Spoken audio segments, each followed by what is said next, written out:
Tyron Smith unlikely to return until December due to the hamstring injury. And ESPN had a stat over the past 5 seasons. Ezekiel Elliott has averaged 4.5 yards per carry with Tyron Smith on the field and 4 yards per carry with Smith off the field. As a half a yard per carry worse over the last 5 seasons. I went and dug into it a little bit more and just looked at the games that Tyron Smith has missed. And I think that stat might be weighted a lot heavily in the last 2 seasons. Because 2020 for sure. 2020, there were 13 games that Tyron Smith missed, and Zeke averaged 4.1 yards per carry in those games. Last year, Zach missed what? 10 of those? Almost all of them. Yeah. Last year, there were 6 games, and Zeke averaged 5.1, 2.9, 3.6, 3.3, 4.1, and 4.9 yards per carry. And that 4.9 was Week 18 against the Eagles backups.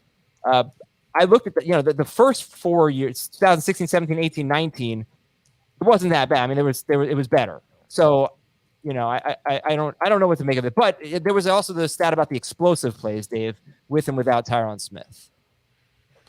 Sure. If you do it over the last 2 seasons, his explosive play rate, this is the percentage of plays where he's getting, I think the number is 12 or more rushing yards on a carry. 4.1% without Smith, 7.6% with Tyron Smith on the field.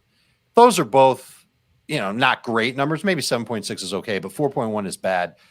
His 0/negative yard rate, these are carries that get him 0 or negative yards. Without Tyron Smith, that was at 16.2. So it's like 4 times as many as the explosive play rates. His rush EPA was minus 0.19. He had 1 rushing touchdown every 32.9 attempts. His avoided tackle rate was actually very high, but I think that's just a sign of bad blocking and he's trying to escape. It doesn't mean he's getting anywhere. 1.19 yards before contact per rush. That might be just as valuable as yards per carry. Bottom line is that he's definitely slowing down. We've documented that on this show all offseason long, and he is considerably worse without Tyron Smith. And I don't think the rookie they drafted is about to come in and play gangbusters at left tackle. I don't think he's ready for that. I move Zeke way down. I'm going to be out on Ezekiel Elliott. He's like a late round 5 pick for me now.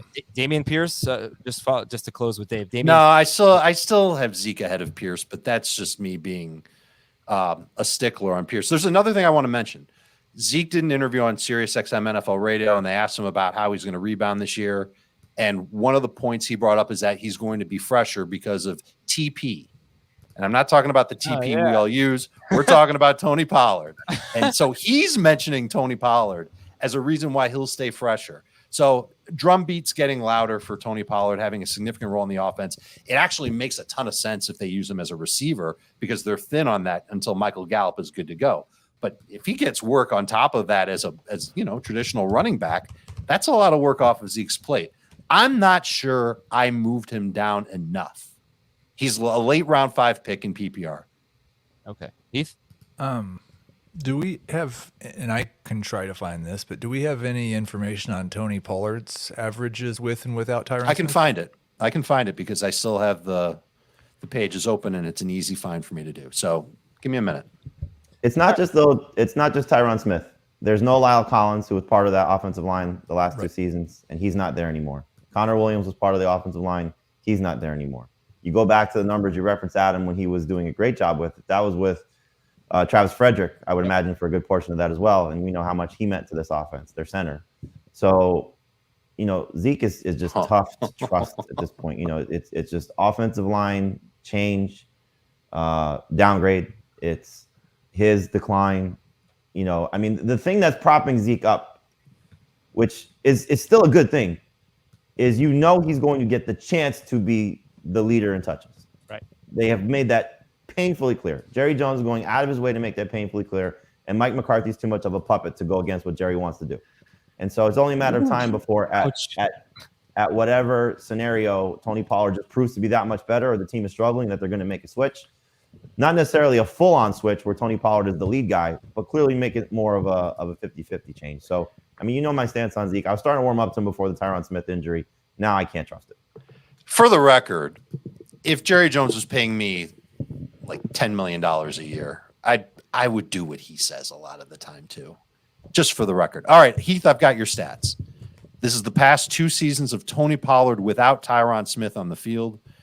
His rush APA minus 0.10. So technically it's better than Zeke's, but not by a lot. Success rate 34.8%. Plays of 0 or negative yards. These are just rushes of 0 or negative yards. 20.6%. That's worse than Zeke. Avoided tackle rate 30.5%. That is huge. Explosive play rate 10.6%. That's pretty good. That's much better than Zeke. Yeah, it is. But worse That's than really, he the only has other thing, been. and this is a stat just for Adam, is his yards per rush were 4.5, which is really good. And it was 5.8 with Tyron Smith. Wow. last year.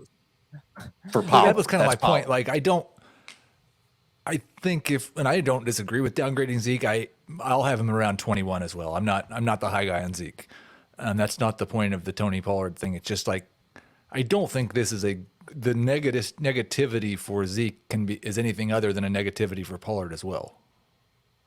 Well, I think that's agree. There should be a little bit of a downgrade for him also. But if they are going to use him more in the passing game, and that's his role, not that Zeke will not be used in the passing game, but if Tony Pollard is, how do we make up for no Gallup, no Washington, and Tolbert being a rookie? And that's what they're going to do with him. Some safer throws for Dak, more pressure in his face, ball out quicker. Pollard may win because of this, as opposed to necessarily losing because of this. Yeah, and just to kind of clarify the reason why I brought up these stats on Zeke the last 2 years and the years before that. I mean, Zeke hasn't been as good of a running back the last 2 years, and that's when he spent most of his time without Tyron Smith.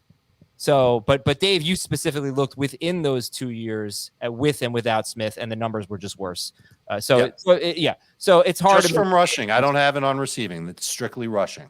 But it's also, I mean, look, it's certainly relevant, but there's so many other moving parts to this. You have all these different line changes. And that's the thing that's made Zeke. He's an unbelievable player, and he's been so good.